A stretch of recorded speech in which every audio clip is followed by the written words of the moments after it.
Well, folks, we made it. Another year has come and gone. A lot of things happened in 2025, most of them bad, but I also got a haircut that I really like. So that's good. That's a good thing that happened. Before we leave 2025 in the dust for good and lay her to rest, let her rest. Goodbye. Before we do that, I still have one more thing that I need to do that everyone else has already done in bookish spaces, but I haven't. And that is to rank my top 10 reads of 2025. And you're gonna listen to me talk about it because you clicked on this video.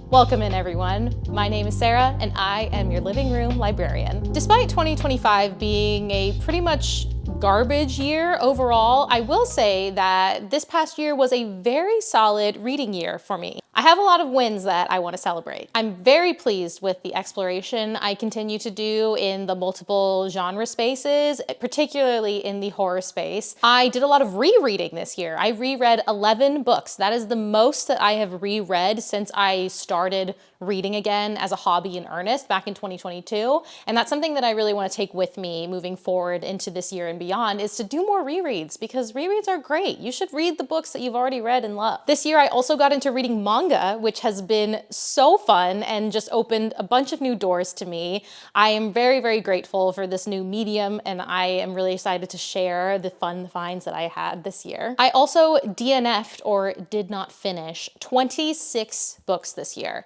And that is actually something I'm very proud of. Life is too short and my TBR is too long, and sometimes books just aren't for you, and that is okay. And I think that it's great to embrace that. I read books from 30 new authors, new to me authors, and what a fun experience. I love finding new people's brains to be obsessed with. I love finding new authors and new books. That was such a treat for me this year. And in total, over the course of the whole year of 2025, I read 190 books. Now that is a big number, but if I can let you in on a little secret, that is actually the smallest amount of books that I have read since I started reading again seriously. Every year since then, I've crossed the 200 mark, and though I did get close this year, I didn't quite get there. And to be honest, I'm really, really happy with that. Yes, obviously 190 books is still a lot of books, and it's because reading is like my main hobby. That is what I devote most of my free time to.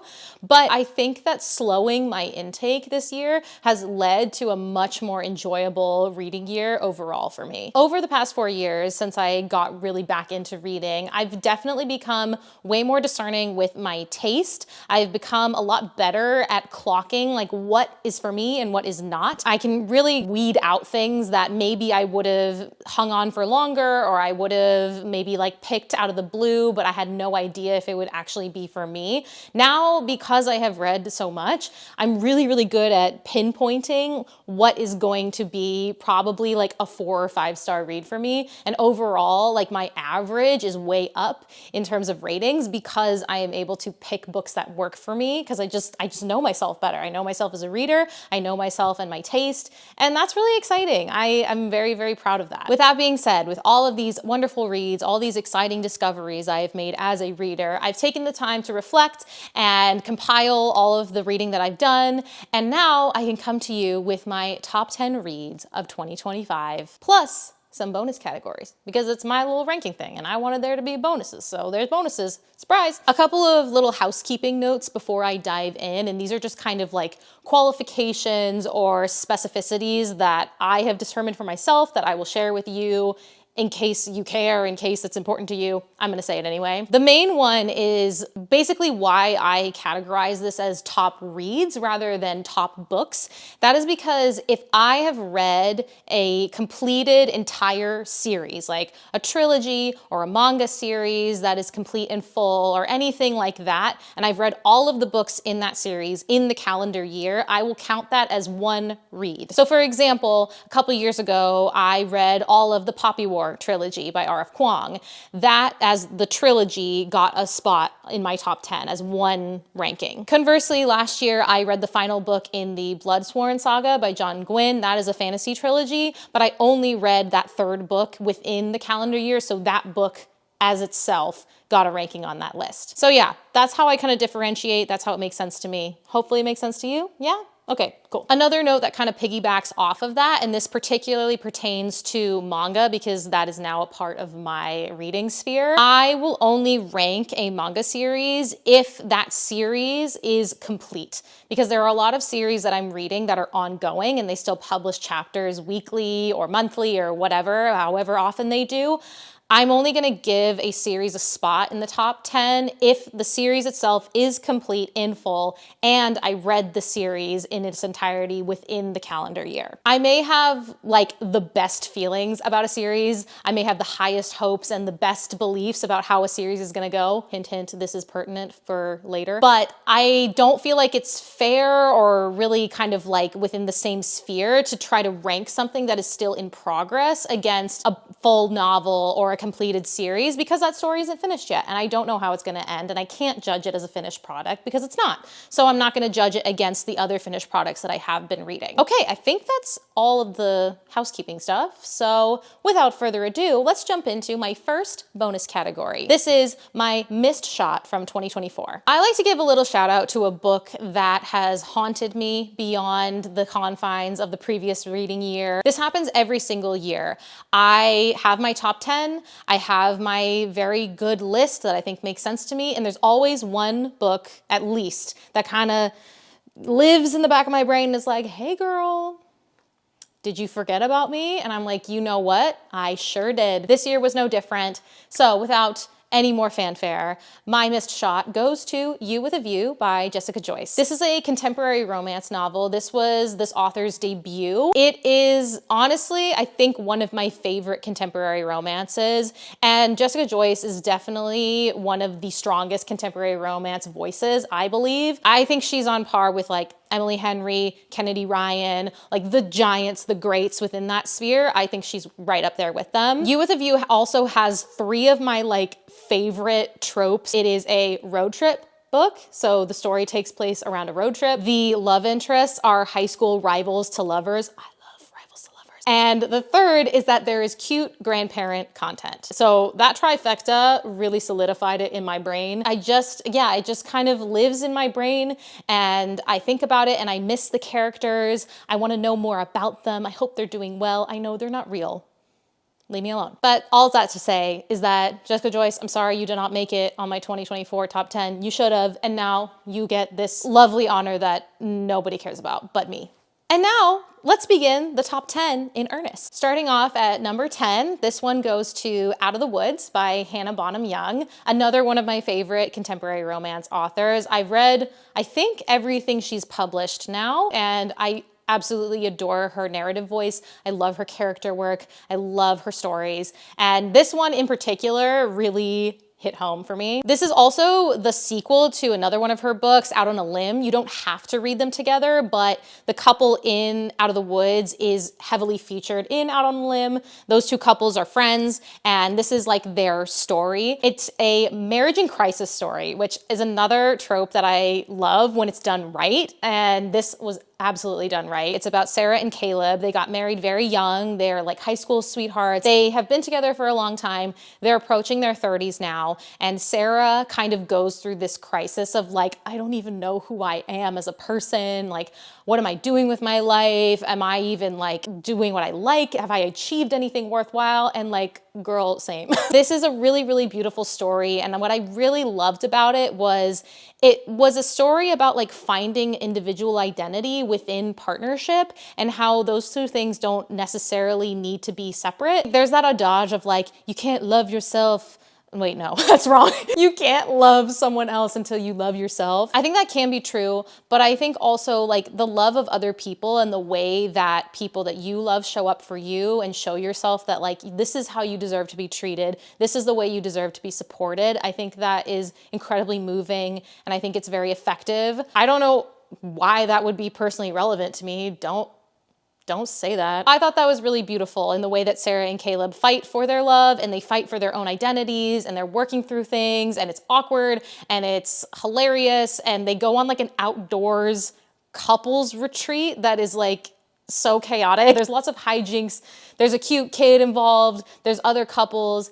It's really, really special. This really resonated for me. I'm also someone who married young, and I have been with my husband for 13 years. We met when we were 18, so it felt very personal. Number 9 is going to One Golden Summer by Carly Fortune. So this book rocks. I love this book so much. It's particularly funny and interesting to me because this is also a sequel book. This is a sequel to this author's debut, Every Summer After, which I read and I had problems with. I don't typically like to talk about like books that I don't like in detail. I'm a writer myself. I don't really feel like that's my place to like dissect things in that way, but I am going to talk about it a little bit here because that book, there's a very like controversial third act to that book, and at the time, I was really not a fan of it. It really like colored the rest of the novel for me in a way that like made me sad and I didn't enjoy it. But this book, because it's a sequel and it relates to some of the actions in that first book, this secondary book was so good that it makes me want to go back and give this other book a chance and reread it and see if I have a different experience. That is very abnormal for me, to go back to something that I didn't like and give it another chance. That is very rare for me, and this has very much convinced me to do that. So anyway, continuing on to like the point or whatever. This is another contemporary romance, and it is the contemporary Rake Wallflower romance of my dreams. If you don't know what the Rake and Wallflower dynamic is, I probably am also going to make a like in-depth video about that. It turns up a lot in historical romances, but basically it's like the charismatic, oftentimes like playboy or playgirl like kind of personality mixed with a like bookish or shy, introverted kind of wallflower. I love that dynamic so much, and yeah, I think this is gonna convince me to do an entire video talking about why. This is it in a contemporary setting to me, and it just was like intoxicating. It's centered around Alice, who is a very burnt out photographer, and she goes to take care of her grandmother for the summer at like her lakeside cottage. And she spent one summer there when she was 17. And while she was there, she spotted this really handsome guy who was like kind of her age. He seemed so cool. And she like took a picture of him because she was practicing photography, and like never spoke to him or anything. And then of course, when she comes back like 10 years later, she finds out that he's like the charming, helpful man about town, and like his name is Charlie and he's friends with her grandma, and she's like, what? If there's another like microtrope within this that I just love, it's when like a loudmouth, like charming, kind of like teasing love interest knows exactly the line of like where is too far when he's interacting with like the protagonist. When there's like that line of like that is a step beyond teasing, when they can edge right up to it and then be like, okay, no, but like, let me be serious for a second, and I don't want to hurt your feelings. Like,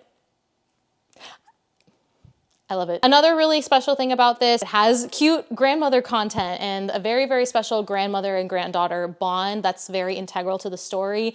That is something that's very personally resonant to me, and that's pretty much something that's always going to get me every time. And it's a pretty much guaranteed win. The emotional intimacy in it is gorgeous. I feel like it really captures that like summer in a book feeling. So I would recommend reading it during the summertime. It's such a strong book. Again, it's gonna make me go back and read that other book. So like, Carly Fortune, your powers are truly unmatched. Number 8 is going to The Shots You Take by Rachel Reed. And some of you might be thinking, Rachel Reed, that sounds very familiar. Why do I know that author name? It's because she wrote Heated Rivalry. We know about Heated Rivalry in this house. Yes. Heated Rivalry is having its moment right now, as it should. It's deserved. I read that book a few years ago, loved it. Read the whole series recently, loved it. Watched the TV show, loved it. I will say, with all the love in my heart, this is her best book. In my opinion, The Shots You Take is her strongest book, and it's her most recent publication. So this is also a sports romance. It's a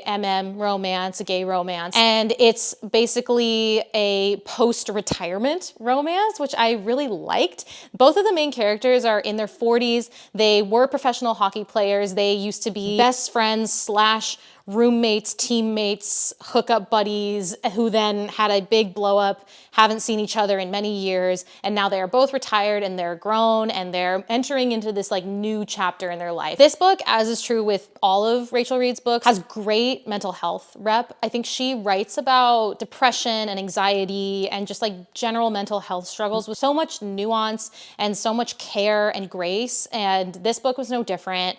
I think this was some of her strongest character work. She really got in there, got in the weeds, and let these characters be like messy. Emotionally, things got ugly, things were tense, and I just felt like I knew that they had so much history. I knew that things were messy. I could see them as like people on the page, and I just believed everything that was going on with them. If you are one of the millions of people that are really into Heated Rivalry right now, I would really recommend checking out other books on her backlist. And yeah, I think that you really can't go wrong, but this one in particular, I would very much recommend. Number 7 is going to Look Back by Tatsuki Fujimoto. This is a standalone manga fiction book. Tatsuki Fujimoto is most well known for the Chainsaw Man series. The author is anonymous, so we don't know anything really personally about them, but that is what they are the most famous for. But they've also published quite a few standalones, and I read 2 of theirs this year. Look Back in particular has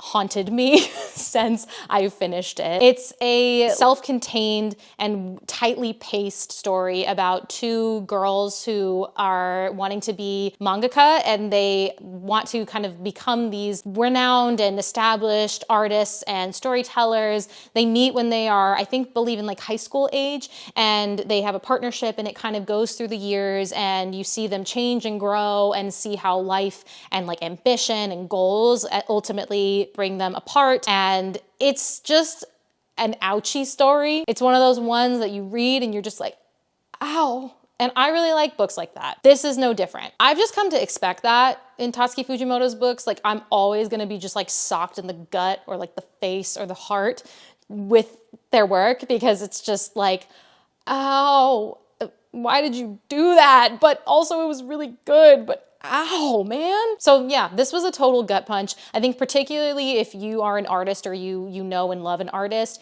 it really got into like that psyche of ambition and self-critique, kind of like self-loathing at times, and also like the idealism, the like dreaminess, and like the castle in the sky dreams that you have, tempered with like, I'm actually worthless and I can't actually achieve anything at all. I think this captured that very, very well. Some of my favorite panels from this were honestly like no dialogue. It was just the 2 girls like over time just sitting next to each other, writing and drawing, and it would just be like the seasons passing, or like more pages would be like on the floor, the room would get messier, it would get darker. I really loved that, just getting to sit with them and live with them as they are creating art together. It hurts. It hurts, man. And that's why it's number 7, because it hurts. Another bonus category. Whoa, breaking things up for a second. This is my free space category. Usually in the past, I've done like an honorable mention, and this is like that essentially. But I just kind of wanted to change it up and call it a free space, mostly as pertaining to one of the rules that I said earlier about manga series. This is going to an in-progress manga series that I am reading currently, that is still being published, that is being distributed as an anime right now through Netflix. If it continues as it does, I think it will be one of my absolute favorite young adult romances ever in any like medium, in any sphere, and that is The Fragrant Flower Blooms with Dignity by Sarah Mikami. So Fragrant Flower is a loose retelling of Romeo and Juliet. It's set within these 2 schools that are on like the same street. They actually like the buildings are right next to each other, and you can like see in the windows. But one of the schools is for like delinquent, like underachieving boys, and then the other school is for these like absolutely insanely academic, high achieving girls. And the main characters are Rintaro and Karuko, and they are my babies. So Rintaro is like the kind of bad boy ish, but he's really just very tall and he has dyed hair and ear piercings and he's very quiet and he just like looks really intimidating, but he's very like soft spoken, but he has like a bad reputation. And then Karuko is like this super high achieving, really bubbly, outgoing, everybody loves her, like class president type girl. And they meet because she comes to Rintaro's family bakery and she like loves sweets, she loves pastries, she loves food in general. And so she becomes like a regular at the shop and they meet, and then along the line they discover that they're from these like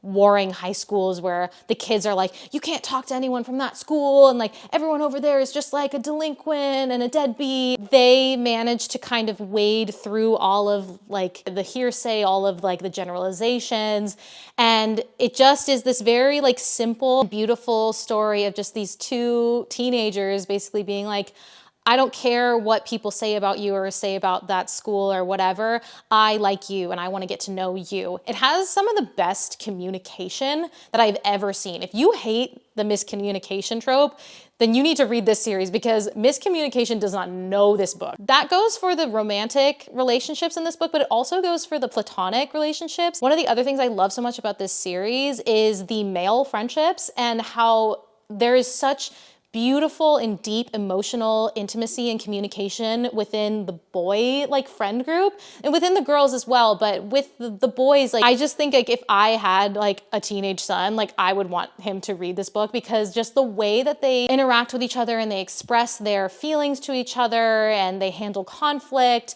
and how they celebrate each other and their wins and they help each other through their struggles, like it's just really special. And I really, really, really highly recommend it to anybody, especially like if you're a manga reader, but like even if you're not, it's just a beautiful story with wonderful characters. I can't imagine it going in a direction where I would be like, you know what, this series sucks now. Like it would have to like be something insane and completely out of character and out of pocket. The way that it has been built so far, I just can't imagine it not ending up being one of my favorite series ever. And I'm so excited to continue reading it as it continues to be published. All right, getting back on track. Number 6 is going to The Dark Mirror by Samantha Shannon, which is the 5th book in the Bone Season series. A Samantha Shannon book ending up in my top 10. Whoa, what a surprise. In case you don't know, Samantha Shannon is one of my favorite authors, so it really is not shocking at all that one of her books that was published this past year ended up on this list. I can't really get into a lot of the plot stuff because it is a series in progress, and this is really where things start to heat up. But if you're reading this series, you know that shit's getting real. They're cooking. Things are heating up. It's getting crazy. One of the things that I loved so much about this book in particular is that the relationship growth and the continued development between Warden and Paige. I feel like this book is really where we're starting to get that payoff. This is a slow burn. This is a slow burn, and it's finally just like starting to like smolder a little bit. It's just like a little bit turning up the heat just a little bit, but just enough for me to be like, finally. But other than that, the action was great, the development of the characters, the expansion of the world. We really got to see a lot more of the world of this dystopian fantasy. I'm already like getting sad knowing that there are only 2 more books left in the series. I'm also very excited because we're starting to see like some of the main puzzle pieces, I feel like, slotting into place, or at least just start to get on that like final track of the roller coaster. And I am really excited to see how it all develops, and I can't wait, but also I'm sad, but also I can't wait. Number 5 is going to a new author and a complete series that I read this year, and that is the Southern Reach series by Jeff Vandermeer. It's a cosmic horror sci-fi series. It's 4 books, so it's Annihilation, Authority, Acceptance, and Absolution. Originally, it was just a trilogy. It was like the first 3 books. Those all came out 10 years ago, and then 10 years later in 2024, he just like dropped Absolution, was like, here you go. I got to read all 4 of them in succession. I listened to them on audio with my husband, and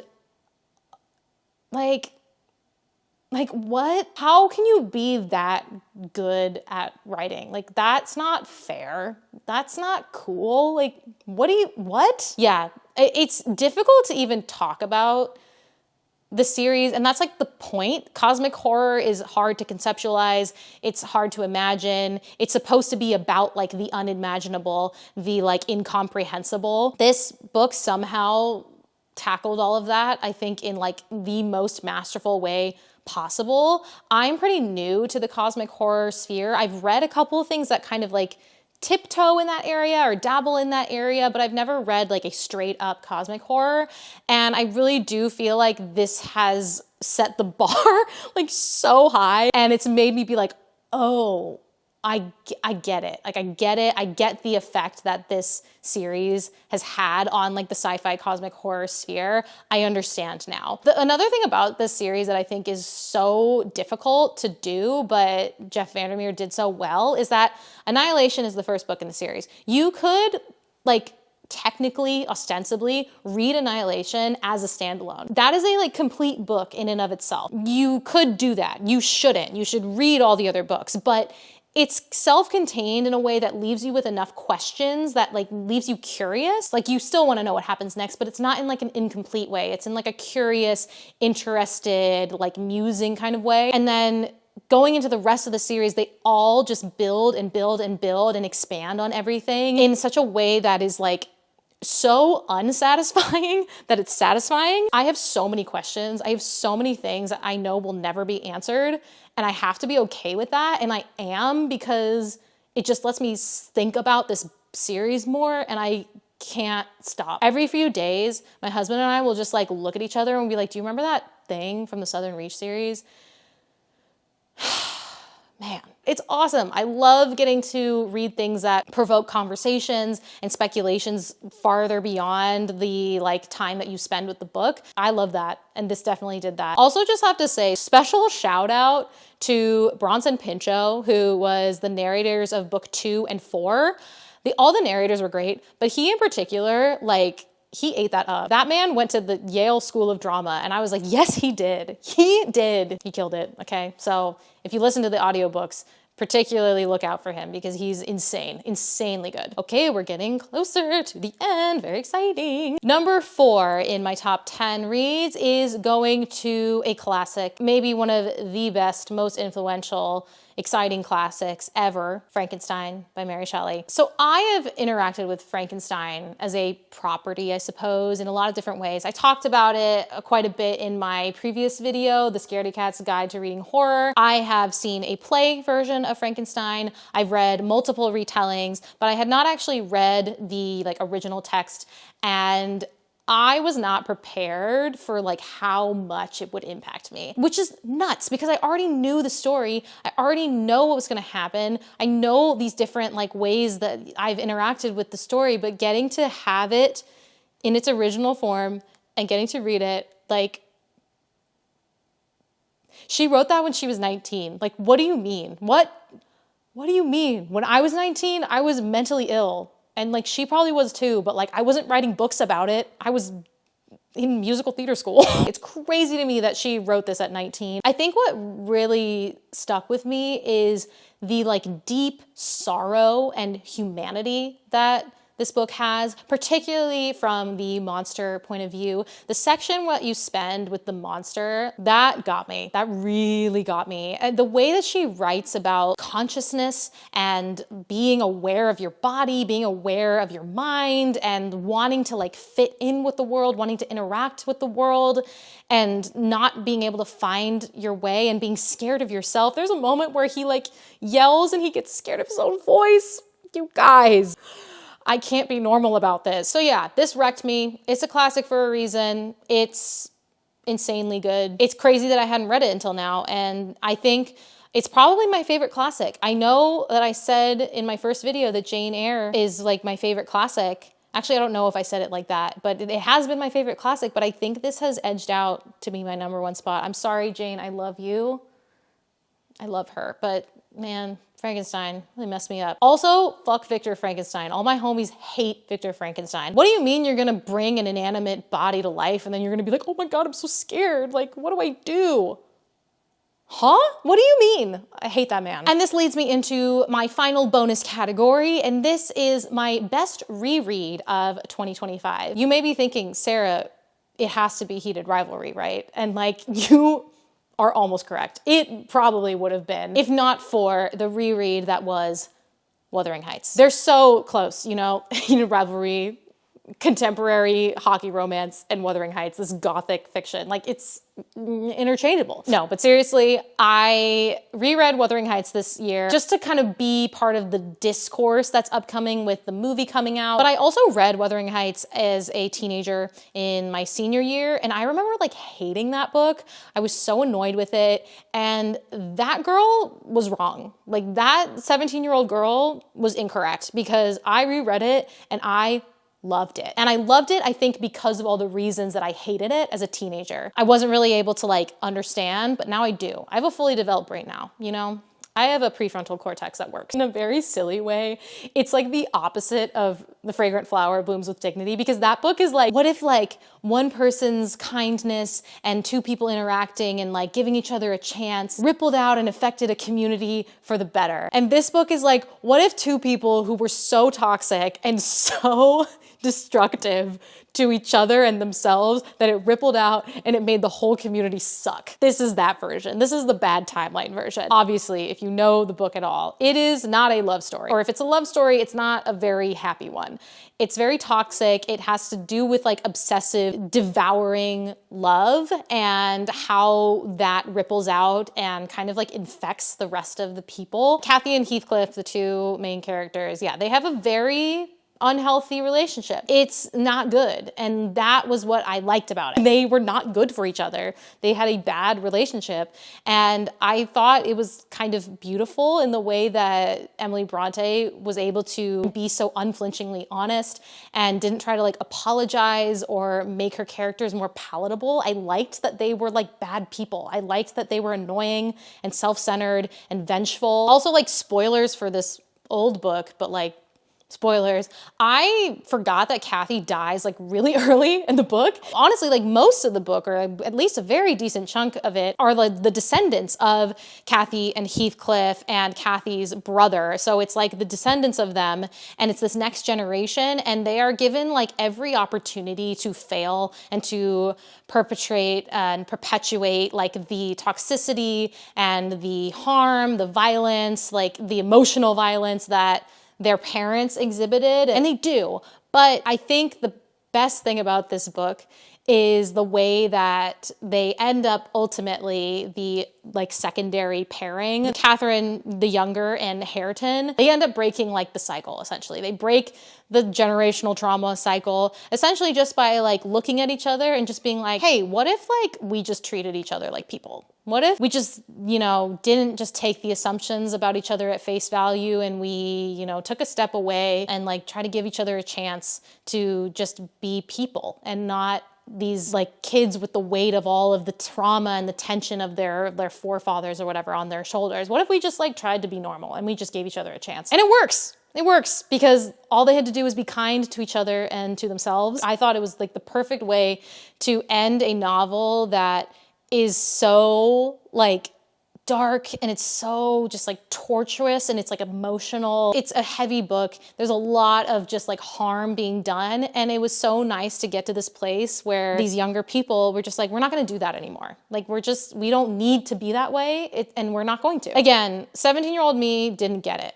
but I get it. And I'm very glad that I did, because this was definitely my favorite reread, and I think it's something that I will reread again in the future. Yeah, so that's on being enlightened and on having a better developed brain. Okay, no more bonus categories. We're in the top 3, very exciting. So my number 3 spot is going to a historical romance, and it is a book that has, I think, like 250 or less reviews on Goodreads, and that is a crime, because this is one of the best romances I have read, and it is One Burning Heart by Elizabeth Kingston. If you are ever wanting to like find historical romances that aren't just set in like Regency England, you want to do something different, this is set in the 13th century in Wales, particularly around and after the conquering of Wales by England. So this was a very different setting to me. I was like, I know nothing about this time period. I am not familiar. It's 4 books. There are 4 interconnected standalone novels. They're all like told within that time period. This is the 4th book in that series. And honestly, all of the books are amazing. I think any one of them could have ended up somewhere on this list, but this one in particular I thought was so strong. The main like vibes of this is like marriage of convenience, but it's very much steeped in like political and religious ambition. The politics on William, the man's side, and the religious on the side of Margaret. They both have very clear motives of being married, of being together, and they have like very rich internal lives and internal schemes that are going on. In particular, Margaret, I think, is one of the most interesting and compelling heroines that I've read in a while. I just think about her and I think about this one speech she gives in particular towards the end, and it just like gives me, I get like goosebumps just thinking about it. The book really deals with like the intersection of religion and politics and how faith and religion intersect, and how politics and like organized religion and government getting involved with faith really corrupts and warps someone's like true beliefs and their true desires and everything. And I just thought it was so well done. It was such a beautiful exploration. It was gorgeous. It was stunning. The writing was fabulous. 250 reviews on Goodreads. Like, what do you mean? What are you talking about? This needs to be on the New York Times best-selling list. I just need people to read her books. Go find them. I got mine at the library. All the series is fantastic. Please go read. Number 2 is going to another book that I talked about in one of my previous videos from one of my favorite horror authors, one of my favorite authors in general. It's The Buffalo Hunter by Stephen Graham Jones. This book won't leave me alone. It lives in the back of my brain and it yells at me, and I never want it to stop. I talked a lot about it in my previous video, the Scaredy Cat video. So if you want to hear a little bit more about it, like that, I talk about it quite a bit. I want to just say with this book, I think that it really solidified Stephen Graham Jones just as, I think, one of the most talented and most accomplished writers in the horror genre, but also I just think he is so incredibly talented, period. This was like so expansive. It has 3 different narratives going on. It's like multiple different time periods. It's a vampire novel. It's a historical novel. It's awesome. It's an ambitious read. It's definitely going to demand a lot of you as the reader. It demands your attention. It demands your focus. And I think that is really wonderful. It's challenging and it is so rewarding getting to read all of it. It feels like you really experience something epic and monumental. Like that's all I gotta say. And Stephen Graham Jones, I love you. You're the best, for real. Oh gosh, now we've made it. We've made it. We are at the number 1 spot and I am so excited to share it with you. It is The Promised Neverland by Kayu Shirai and illustrated by Posuka Demizu. I read this at the very beginning. I read it like mid-January and I just remember being like, this is my number 1. Like I already knew pretty much out the gate that was the standard that everything needed to measure up to. It is a fantastic manga series. It's complete. It's a dystopian fantasy. I don't want to get into it too much because it's spoilers, but essentially starting out, it's centered around a bunch of kids that are living in an orphanage and with their like caretaker, and it just goes out from there. The way that this story develops is, I think, just insanely good. Like I can't even talk about it. This is the thing. I feel like there comes a threshold when I really like something, it becomes impossible for me to talk about because I just can't even put it into words. And I really do feel like it is difficult for me to even explain without getting into spoilers and everything, like why this series is so good. Yeah, I'll just have to make another video. I'm making plans for 2026 and you're witnessing them. The Promised Neverland, like the main takeaway and what has lived with me, and I think that is so special about it, is like at the center, it's really about radical hope and the power of community and community building in the face of like oppressive governments, oppressive regimes, and like an oppressive class structure. Like, I think that's so beautiful. I think it's really timely. I'm getting like emotional talking about it. It's just like this incredibly hopeful, powerful message. I love all the characters. Like, you become so attached to them. Like, everyone has such an interesting growth, like the villains and the heroes alike. I feel like I went on such an expansive journey, and the world is like so interesting when it starts to expand more. You get to see more of everything that's going on. It just is crazy good. It's so good. I feel like I've been talking nonsense this whole time, but that just like goes to show how much it impacted me is that like I don't even know how to speak about it. It is a powerful series. I think it is one of my favorite fantasy series of all time. I actually have the box set now. I got it as a gift for Christmas. So I have all the volumes and I will treasure it. It really was the standard. That everything had to measure up to that. And it was my like gold standard for the year. And I'm really, really happy that I got to have that right at the beginning. And it really set the tone for the rest of the year. That was my reading year. That was my top 10. Those are my bonus categories. I am feeling really optimistic about 2026. I'm feeling optimistic about my reading. I'm excited for my plans for this channel, for my plans for making some more short form content. And I'm very grateful to all of you that are watching. It has been really, really fun to start doing this in earnest. I love making these videos. I'm very happy to be back. I have lots of plans and ideas, and I'm really pleased that you decided to spend this time with me. I hope you have a great book to pick up once you turn this video off. You know what? Hell yeah. You thought I forgot. You thought I was gonna leave that behind in 2025, didn't you? And I said, no, I like that bit too much. Anyway, it's coming with me, and so are you.